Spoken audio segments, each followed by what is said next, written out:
پیغمبر علیه الصلاة والسلام مبارک د دې اعلان نبوت نه مخکې چې کوم ناشنا کارونه پیښ شوي دي هغې ته ارهاصات ویل کېږي او د اعلان نبوت نه پس چې کوم شوي دي هغې ته بیا معجزات ویل کېږي. د پیغمبر علیه السلام ولادت با سعادت د هغې مبارک پیدایش او د حلیمې ابۍ کره د هغه مبارک هغه وړوکوالی تېرېدل وقتاً فوقتاً د هغې حالات مونږ تاسو ته بیانېږي.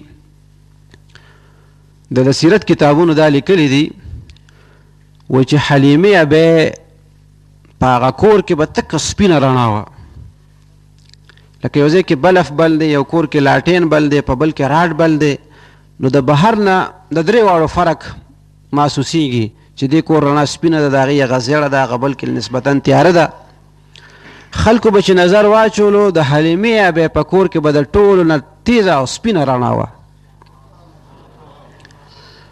خلکو بیا هغه خپلو تیلو ته کته هغه زمانه کې خو راډونه نو چې دی کوم راډ بل کړی دی.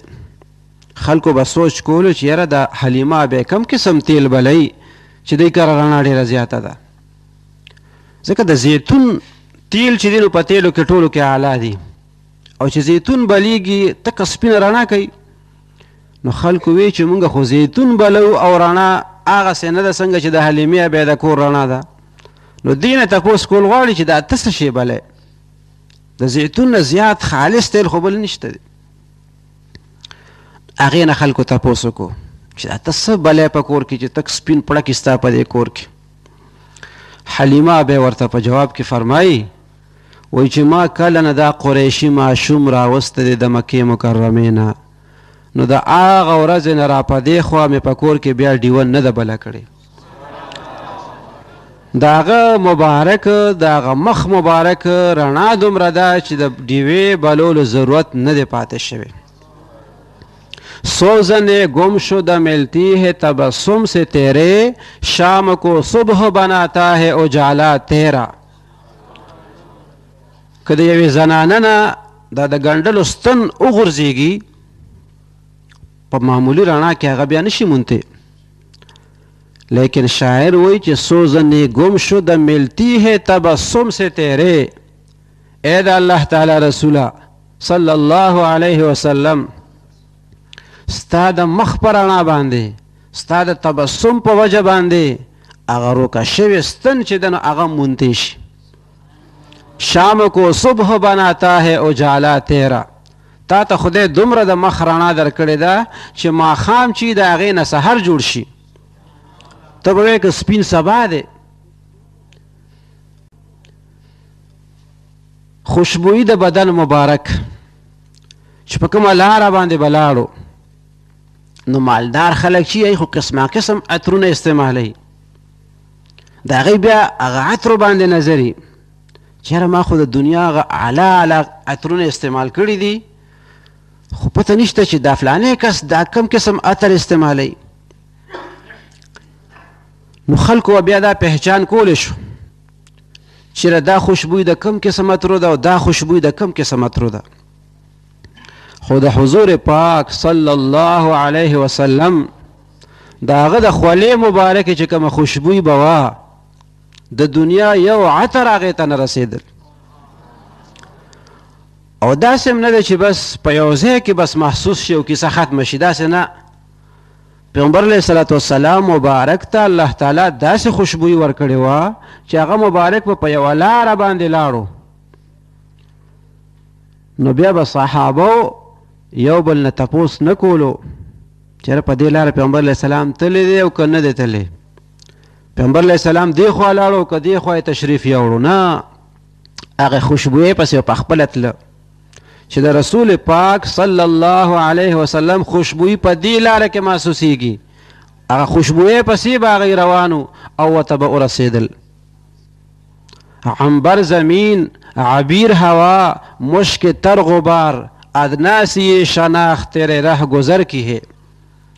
وی اے دا اللہ تعالی رسوله ته چې په کومه لاره باندې تلې د هغه لارې یو ادنا پهچان او شناخت هغه دا دی چې د هغه لارې هغه هوا او هغه فضا هغه د مشکو نه او د عنبرو نه زیاته خوشبوداري.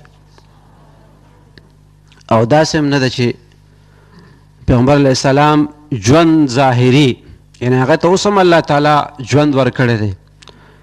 آیات ساتئ، حیات الانبیاء علیهم السلام دا زموږ عقیده ده. هسې نه وایي چې دا پکې لا چا ویلي دي. یہاں تازہ مچھلی فروخت ہوتی ہے غونتی کار را سره ونه کی چې کله یو ټکی ته روان کی کله ته بل ټکی او کله بل، نو چې د یوې نه انکار کوي نو یو ځل به دا وایي چې ټول مړه شوي دي، ټول ختم شوي دي، خاورو سره خاورې شوي دي، نو بیا به ورسره څه کوئ؟ او دا قسمه خبرې هم کله کله کېږي. حالانکه انبیا علیهم السلام هغوی ژوندي دي، هغوی ته الله تعالی یو خاص قسم ژوند ورکړی دی.